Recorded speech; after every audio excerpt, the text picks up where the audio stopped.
예, 소개받은 이병욱입니다. 이번에 발표를 하는데 PPT를 쓸 수 있냐고 연락이 와서요. 그래서 그냥 대학에서 강의할 때 한글을 좀 띄어서 강의해 와서 대학에서 강의하듯이 한글을 올려놓고 강의를 진행하겠다고 말씀을 드렸습니다. 그런데 글자의 포인트가 잘 맞는지는 이게 처음이라고 말을 잘 안 듣네요. 약간 제목은 중국 불교사의 교훈은 무엇인가라고 잡았습니다. 목차부터 봐주시면 처음이 서론이고 두 번째가 중국 불교의 정계라고 해서 간단하게 중국 불교사의 정계 과정을 소개하고요. 3장이 아무래도 핵심적인 내용이 되겠습니다. 중국 불교의 유기사항이라고 해서 4번의 폐불 사태를 거론하고요. 그 뒤로 중국 불교사에서 폐불 사태가 거의 일어나지 않습니다. 그 이유가 뭐냐? 공명 도첩을 발행했기 때문이다라고 저는 해석을 했습니다. 그래서 3장에서 공명 도첩의 발행에 대한 의미가 제가 이 글에서 주장하고자 하는 핵심적 내용이 되겠습니다. 그다음에 그 4장을 보시면 현대 중국의 상황에 대해서 소개하고요. 그다음에 5장에서 마지막에서는 중국 불교의 유기 상황이 시사하는 교훈점과 대안모색, 그래서 3장의 내용을 5장에서 다시 한번 그 현대적 의미에 대해서 고민해 보았습니다. 서론을 보시면 보통 중국 불교의 특징으로 일반적으로 다음에 4가지를 거론할 수 있다고 합니다. 근데 제가 중국 불교 특징을 소개하기에 앞서서 제가 이제 동국대 평생교육원, 지금은 융합연구원인가로 바뀌었는데요. 거기서 중국 불교사를 몇 학기 강의를 했습니다. 그때 그 몇 학기 강의한 걸 가지고 지금 여기서 발표를 하는데요. 그때 제가 어떻게 강의를 했냐면 인도 불교도 있고 동남아 불교도 있고 중국 불교, 한국 불교, 일본 불교, 티베트 불교 등등 여러 불교가 있지만 불교사의 백미는 중국 불교사다, 이렇게 말씀을 드렸습니다. 그 근거가 뭐냐? 불교의 근원은 인도죠. 그러니까 인도 불교사가 어딜 가나 빼놓을 수 없는 핵심적인 가치라고 할 수 있겠지만, 그렇지만 기원전 6세기, 5세기에 출발해서 AD 12세기, 13세기경에 거의 세력이 소멸한 것이 인도 불교이고, 그 뒤 20세기에 들어와서 다시 소생하고 있다 정도의 평가이지만, 중국 불교사는 기원전 전후를 중심으로 해서 중국에 들어와서 현재까지 여러 우여곡절을 겪었지만 계속 생명력을 유지하고 있는 그런 불교입니다. 그래서 불교사의 백미에는 중국 불교사를 우리가 공부할 때 비로소 그 가치를 알 수 있다라고 저는 주장을 합니다. 자, 중국 불교의 특징의 4가지 일반적인 얘기입니다. 한번 소개해 드리겠습니다. 첫째가 유경의 성립입니다. 유경이란 말은 거짓 유자니까 이걸 쓰면 좀 안 되는 용어인데요. 정확하게는 중국 찬술 경전의 성립이 되겠습니다. 우리가 잘 알고 있는 부모 은중경 같은 것이 중국 찬술 경전으로 알려져 있습니다. 그러니까 아무래도 인도와 중국의 커다란 차이 중에 하나가, 중국 문화에서는 효가 강조됐지만 인도 불교라고 효가 없는 건 아니지만 인도에서의 효와 중국 문화에서의 효는 그 차이점이 있습니다. 그 강도에 있어서. 그래서 결국 중국에서도 인도 불교를 수용하지만 인도 불교에서는 없는 요소였던 효라는 관점을 강조하기 위해서 중국 찬술 경전이 등장했고, 그 대표적 경전으로서 부모 은중경을 통상 거론하고 있습니다. 두 번째요. 불교 교단과 국가 권력의 관계에서 볼 때 중국 불교는 국가 권력의 종속적인 위치에 있었다라고 평가를 받고 있습니다. 물론 이건 한국도 그렇고 일본도 그렇지만 인도 불교하고 비교해 보면 인도 불교는 최소한 초기 불교에 있어서는 취해복권적인 어떤 종교의 역할이 있었다라고 저희가 충분히 상정할 수 있는데, 적어도 중국에서는 들어오자마자 불교 교단이 국가 권력에 종속되지 않고서는 그 세력을 유지할 수 없는 상황이 있었다고 합니다. 물론 이것도 남조와 북조의 차이가 있고, 남조는 비교적 그래도 국가 권력과 대등한심을 가졌던 적도 있지만 북조 중심으로 해서 중국 불교가 형성됐기 때문에 불교 교단이 국가 권력에 종속되는 그런 특징적 모습을 갖고 있다, 이렇게 말씀드릴 수 있고요. 셋째가 교상방석을 중심으로, 저희가 교판론 이렇게 말하는 거죠. 중심으로 한 종파 불교가 성립하였다는 점입니다. 교판론의 주요 등장은 인도 해심일경이죠. 유식학파의 소위경전이라고 하는 해심일경에 나오지만, 대체로 인도 불교에서는 교판론이 그렇게 득세하지는 않았고요. 중국에 와서 교상방석이 등장했고, 그 교상방석의 근거에서 각 종파 불교가 각계 약진했다, 이렇게 평가를 하고 있습니다. 넷째, 출세관보다는 현세관, 세관에 비중을 두는 경향이다. 인도는 출세관의 문화라고 저희가 일반적으로 말할 수 있고요. 그에 비해 중국은 현세관의 문화라고 말하고 있습니다. 이 현세관이라고 하는 게 뭐냐? 현실적 가치에 비중을 두는 그런 문화라고 합니다. 그러니까 같은 불교라고 해도 인도에서는 공을 강조했다면 중국에서는 진공, 묘유, 진공 가지고는 성이 안 차는 거죠. 묘유가 있다. 현실의 가치는 충분히 존재하는 것이다. 현실 세계는 집착하는 것처럼 존재하진 않지만 묘한 존재로 있다. 그래서 진공, 묘유가 중국 불교의 특징이라고 합니다. 대략 개선적인 내용이고요. 이제 중국 불교의 전개를 살펴보겠습니다. 중국 불교의 전개 과정은 다음에 5단계로 나누어 볼 수 있는데요. 소개기, 영구기, 건설기, 유지기, 세태기. 이게 가장 일반적인 중국 불교사의 구분이다, 이렇게 말씀드릴 수 있습니다. 1단계는 후한 시대와 그 끝 무렵에 불교가 소개된 시기라고 할 수 있는데요. 대략 기원적 2년에 이제 불교가 소개되었다 정도가 가장 확실한 기록이라고 합니다. 그다음에 기원 전후에 불교가 소개돼서요. 2단계는 유진남북조 시대의 불교의 이론이 어느 정도 소화되어 연구되던 시기라고 할 수 있습니다. 이것은 2단계로 나누어 접근할 수 있는데요. 첫째가 동진시대의 격이불교입니다.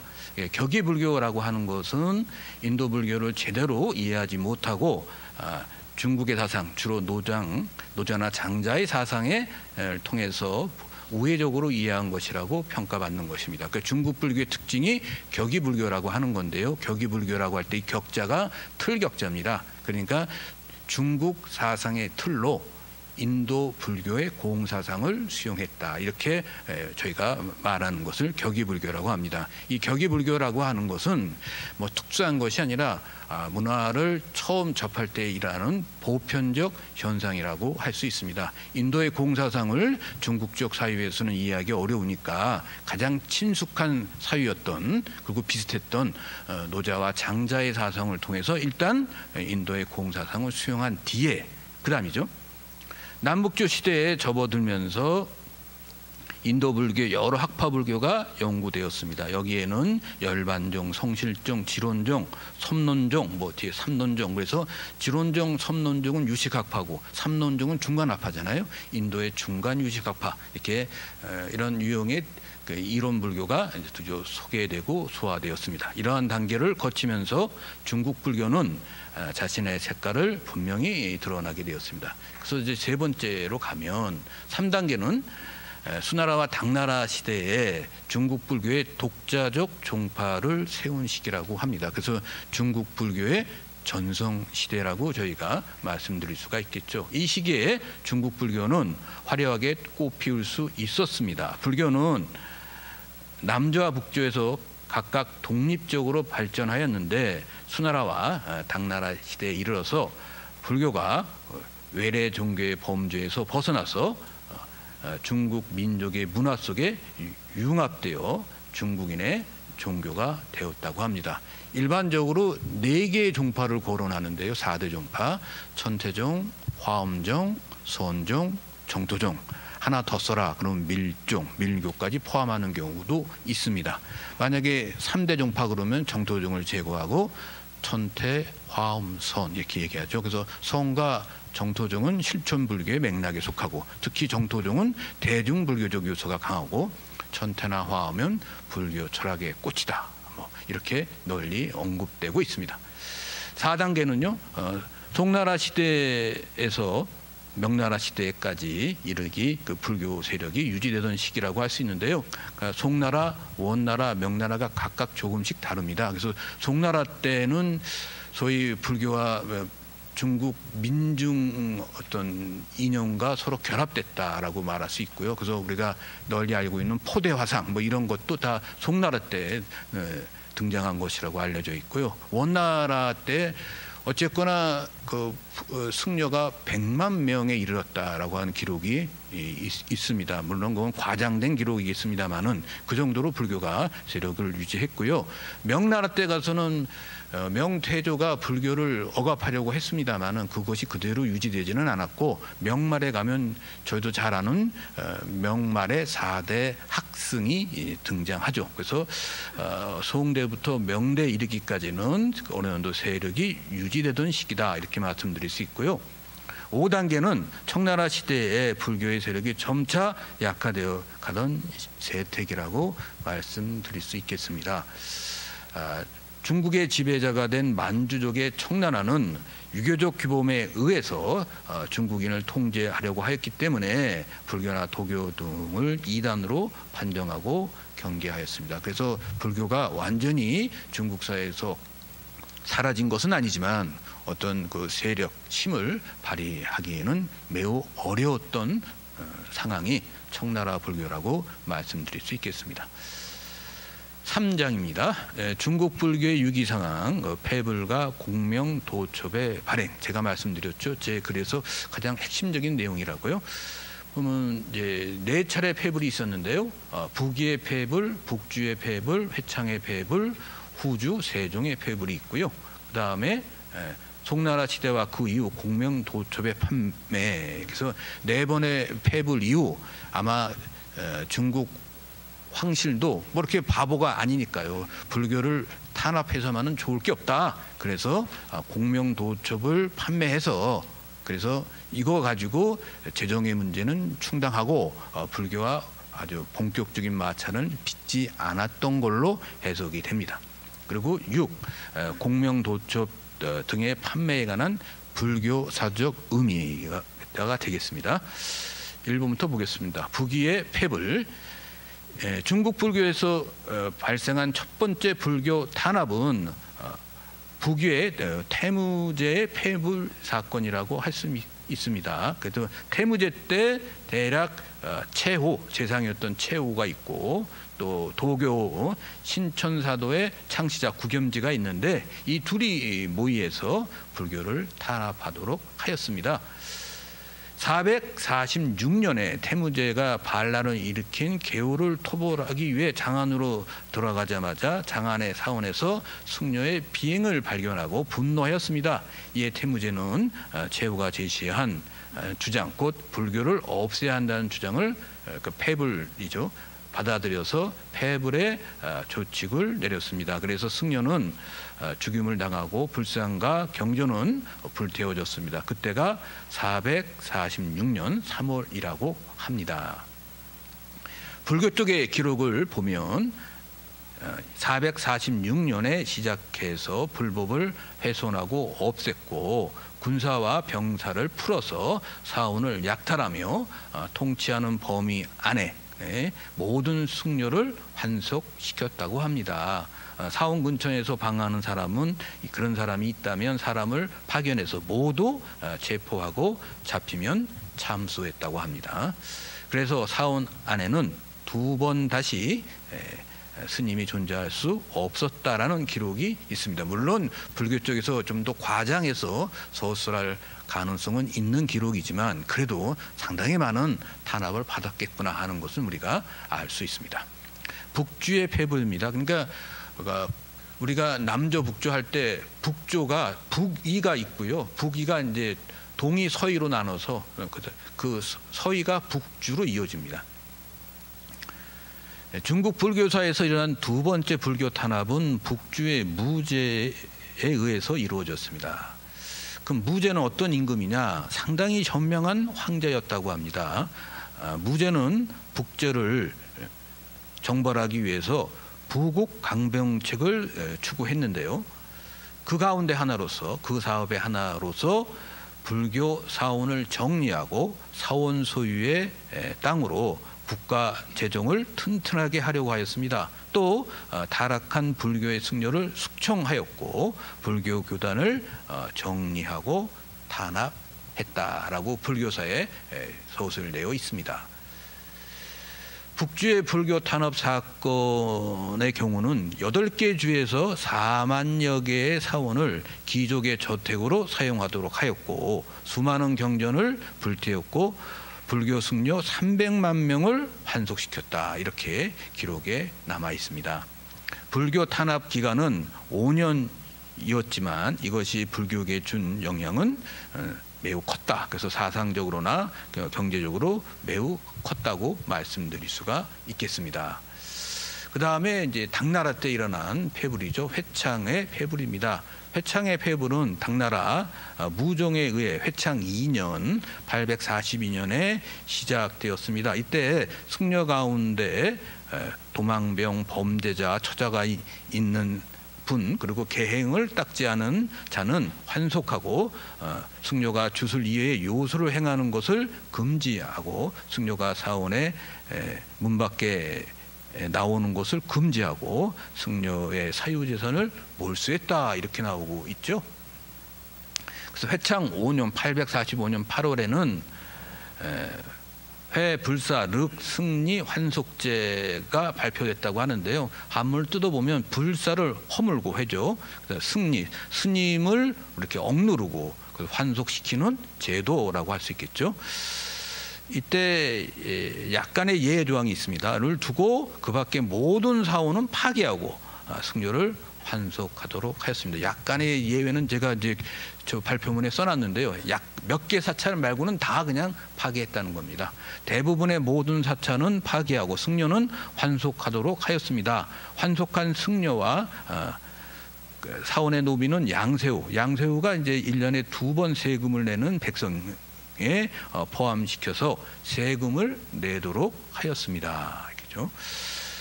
회창의 폐불로 인해 파괴된 사원은 4,600개소. 그 다음에 암자죠. 암자는 약 4만여 개.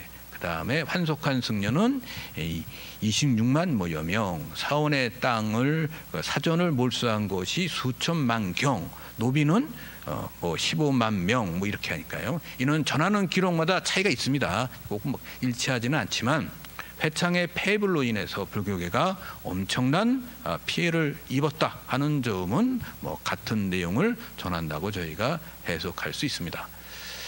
그럼 이 회창의 폐불이 발생한 것에는 여러 원인이 있겠지만 여기서 초점을 맞추고자 하는 것은 경제적 원인입니다. 불교 사원이 증가하고 승려의 숫자가 늘어나며 사원의 경제가 확장된 것이 오히려 국가에는 문제가 되었다는 겁니다. 그래서 당시의 사원과 승려는 경제적 측면에서 보면 생산적인 측면에서 문제가 있었고 세금의 면제 등으로 해서 국고의 수입을 줄어들게 하는 요인 또 이기도 하였다는 겁니다. 그러니까 국가에서 보면 정신문화에서는 도움이 되지만 경제적인 산출에서는 도움이 안 된다는 거죠. 그리고 사원이 재산을 증식시키게 된 것도 문제가 되었는데 여기에는 왕씨나 귀족의 토지를 그러니까 왕씨나 귀족이 토지를 기증한 경우도 있고 사원 안에 여러 영리 행위로 인해서 또 재산을 늘어나게 한 경우 등도 있습니다. 이러한 현상이 국가 경제 유업 요소가 되었고 그에 따라 무종에 의해 회창의 폐불이 단행된 것입니다. 그래서 경제적인 요인에만 초점을 맞춰서 설명을 했습니다. 뒤에 그러니까 공명도첩을 발행해서 이런 문제는 그냥 불교의 탄압 없이 도첩을 이름 없이 그냥 이름 없는 도첩을 발행을 해서 그것으로 이제 경제적인 수입을 추구했다는 거죠.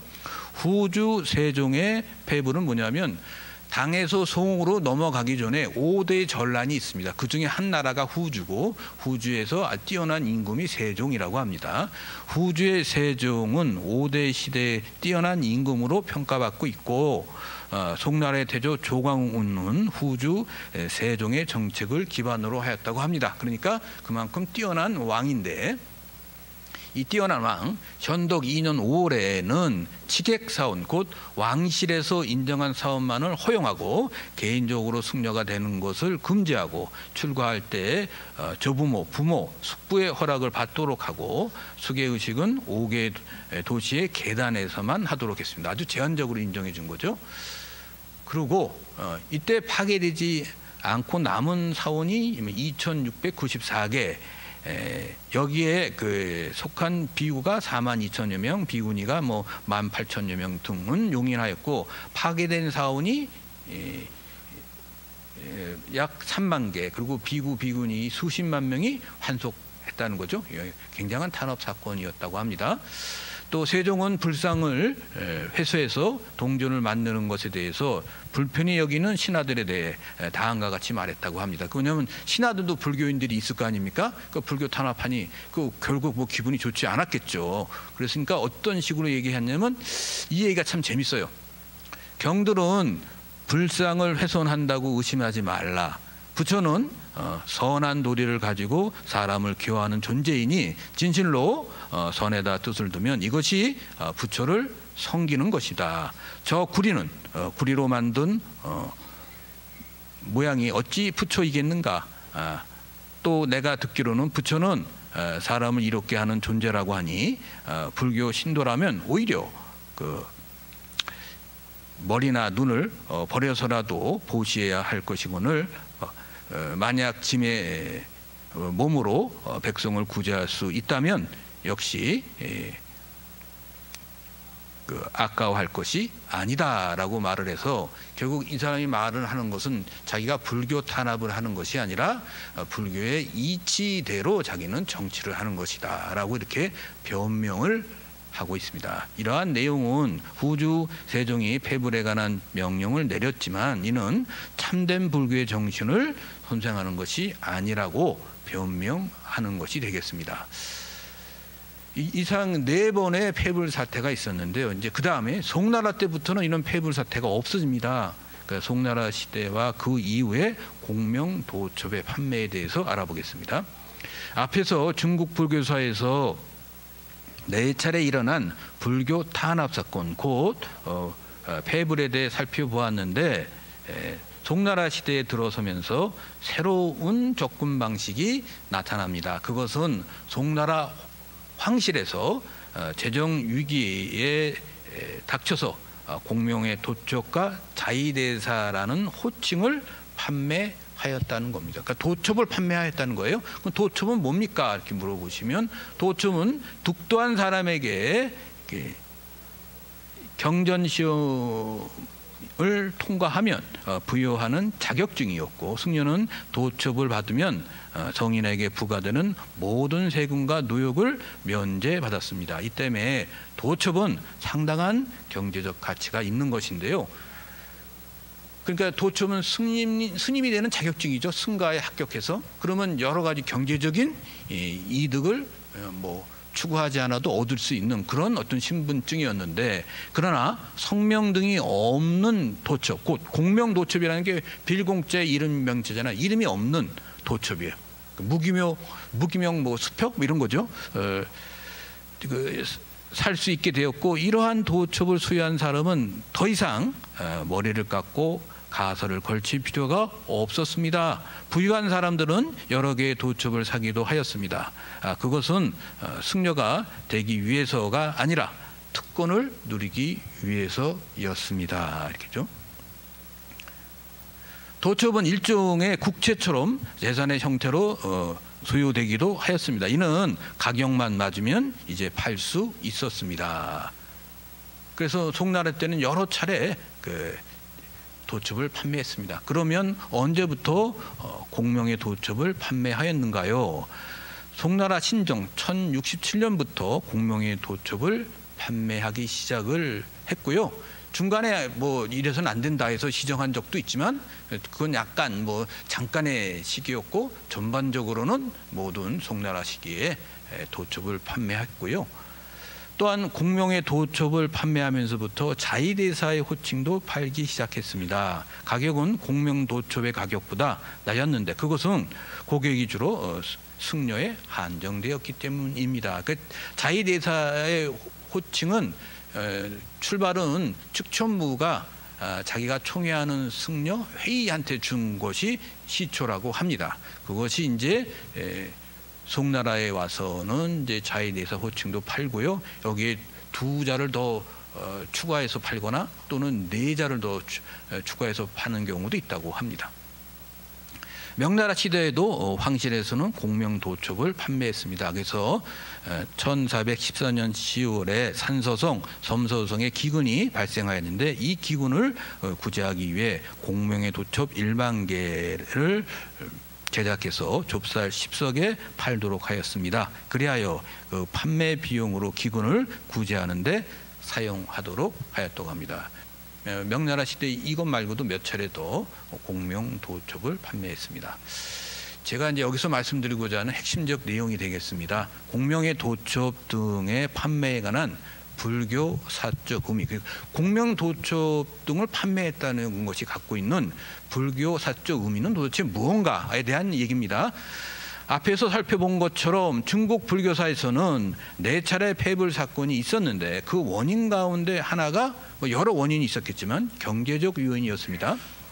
사원의 증가, 승려의 숫자가 늘어남, 사원 경제가 팽창하는 것이 국가의 재정에 문제가 되자 부국 강병책의 하나로서 폐불을 일으킨 것입니다. 뭐 4차례가 다 그렇다라고 말할 수는 없지만 대부분의 이런 기조라고 말씀드릴 수가 있겠습니다. 그런데 송나라 시대에 들어와서 그 이후부터는 이러한 폐불 사건이 본격적으로 일어나지 않는데 그 이유가 뭐냐요? 그것은 공명의 도첩 등을 판매해서 국가의 재정 문제를 해결할 수 있었기 때문이다라고 저는 해석을 했습니다. 제가 이제 동대 평생교육원에서 중국 불교사 강의할 때 이런 아이디어를 얻었고 한번 이걸 논문으로 써봐야겠다라는 생각을 했습니다. 그래서 우연히 이제 그런 아이디어를 얻게 됐는데 이번 중국 불교사 그 흥망성쇠에 관한 글을 발표하라고 해서 이 테마로 한번 써보면 좋겠구나 하는 생각을 하게 됐습니다. 이런 관점에서 본다면 공명의 도첩 등을 판매하는 것은 유연한 형식의 폐불 사건이라고 할 수 있습니다. 공연히 시끄럽게 불교를 탄압한다는 인상을 주고 그래서 불교 신도에게 좋지 않은 평가를 받을 필요 없이 조용히 국가의 재정 문제를 해결하는 길을 선택한 것이라고 저는 평가하고 싶습니다. 그러니까 4차례 폐불 사태와 공명 도첩의 판매는 거의 같은 것의 다른 표현이다. 이렇게 저는 생각을 했습니다. 물론 경제적 요인에서만 보면 그렇습니다. 이는 앞에 소개한 그 4차례 폐불 사건보다 더 진화된 방식이라고 생각합니다. 그리고 동시에 이는 중국 불교사의 전개에서 불교 교단의 사회 경제적 위치가 국가 경제에 방해되는 그런 측면이 있었다는 것을 말해주는 사례이기도 합니다. 그 다음에 저희가 이제 현대 중국의 불교 상황을 또 간단히 소개하라고 처음에 그 글을 쓸 때 요구받았습니다. 이건 간단히 하고 넘어가겠습니다. 첫째가 중화민국 시기의 불교고요. 두 번째가 현대 중국의 불교가 되겠습니다.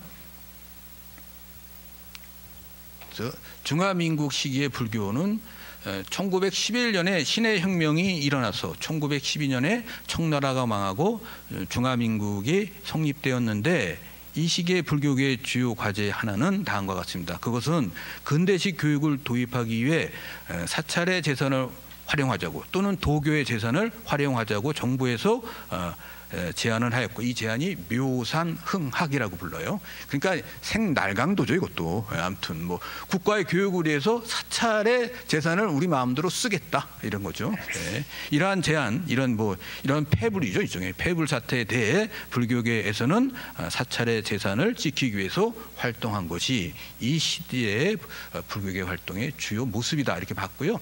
현대 중국의 불교는 세 단락으로 나누어 봤습니다. 현대 중국의 불교계의 변화, 그 문화 대혁명 때 철저히 탄압받았다는 점, 그 이후에 이제 어느 정도 세력이 점차 복원된다는 점 그런 거죠. 현대 중국의 불교 정책, 현대 중국의 불학원의 현황, 삼을 집어넣은 건 이걸 통해서 현대 중국에서 불교계의 현황을 우리가 유추해 볼 수 있다. 그래서 집어넣습니다. 현대 중국의 불교계의 현황은 1949년 10월 1일에 중화인민공화국이 성립했는데 50년대 후반까지는 불교를 그렇게까지 탄압은 안 했다고 합니다.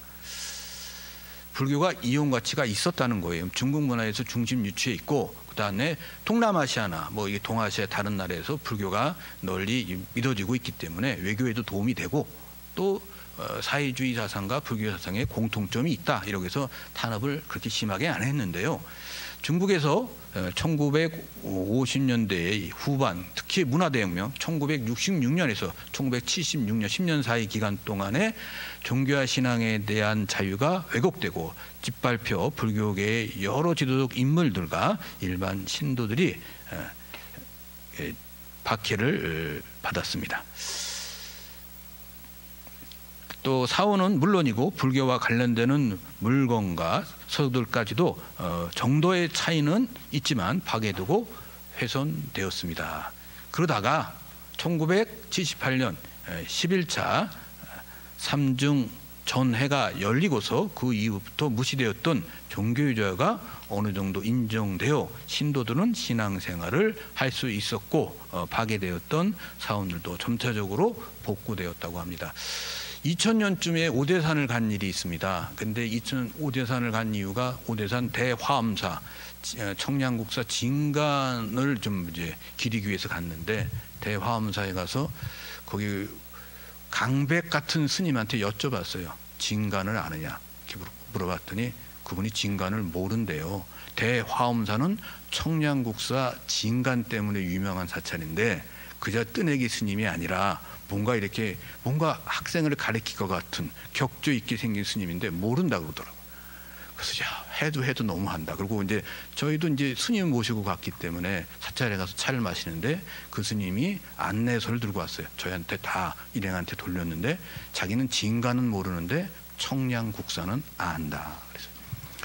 그래서 물어봤어요. 거기 강원이 있었거든요. 그럼 여긴 누가 가르치냐? 그랬더니 자기들은 도저히 화엄경 같은 건 못 가르치고 대만 스님이 와서 가르친다. 그게 2000년이었습니다. 그래서 문화대혁명 때 진짜 거의 뭐 그냥 뿌리를 뽑힌 것 같아요. 그래서 지금도 많이 복구되겠지만 한번 뿌리 뽑힌 게 쉽게 빨리 복구되지는 않을 것으로 생각이 됩니다.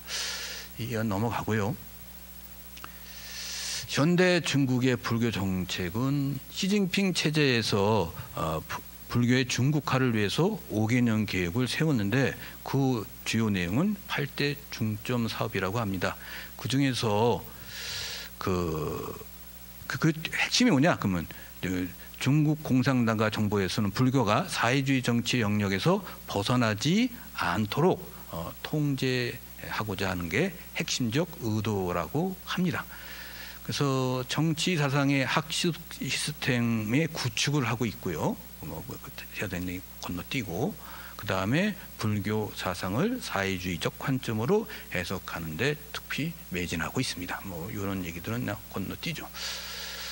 현대 중국의 불학원의 현황을 보면 불학원은 중국 불교계의 대표적 교육기관인데요. 교육 방식은 전통 총린과 달리 일반 학교의 방식을 취하고 있지만 그 교육 과목의 내용은 불학을 중심으로 이제 전개하고 있습니다. 현재 중국 대륙에서 불학원이 60개소가 있다는데 국가에서 인정받은 건 40개소라고 합니다. 그 중에서 중국 불교에 가는 게 32개, 티베트 불교가 7개, 남방 불교에 가는 게 1개라고 하는데요. 현재 이러한 불학원에는 4천여 명의 학인이 재학하고 있고, 그다음에 2015년 7월 기준으로 약 1만여 명의 스님들이 불학원을 졸업했다고 합니다. 그러니까 상당한 교사라고 저희가 평가할 수는 있겠죠. 마지막입니다. 중국 불교의 유기 상황이 시사하는 교훈점과 그 대안 모색입니다. 중국 불교사에서 4차례 폐불과 공명의 도첩 등의 발행으로 이어지는 흐름은 무엇을 의미하는 것일까요? 이제 이걸 제가 이제 질문을 던지고요. 그것을 경제적 차원에서 바라본다면 불교 사원이 늘어나고 승려의 숫자가 증가하며 사원의 경제력이 팽창하는 것이 국가 재정에는 도움이 되지 못하고 오히려 방해가 된다는 점이 드러났다고 생각합니다. 그래서 국가 또는 황실에서는 부국 강병책의 하나로서 불교의 탄압을 모색한 것으로 보입니다. 그게 4차례 폐불 사건이겠죠.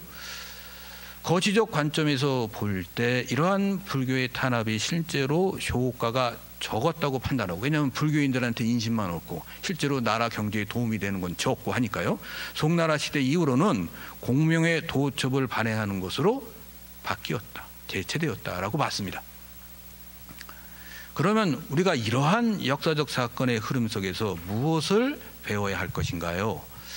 불교라는 종교가 철학이나 사상 그리고 수행의 측면에서 뛰어난 측면이 있는 것은 분명한 사실입니다. 저는 뭐 이거에 대해서는 저 개인적으로 확실하고 이렇게 믿고 있습니다. 여기에 더해서 불교 사원과 승려의 경제적 역할에 대해서도 고민할 필요가 있다고 생각합니다. 불교의 철학, 사상, 수행이 아무리 뛰어난 것이라고 해도 재정적, 경제적 측면에서 국가와 사회의 이익을 가져다 주지 못한다면 그것은 심각한 결함이라고 생각합니다. 이제 이러한 측면에 관심을 갖고 대안을 고민할 시점이 되었다고 생각합니다. 이게 중국 불교사가 우리한테 주는 교훈이라고 생각합니다.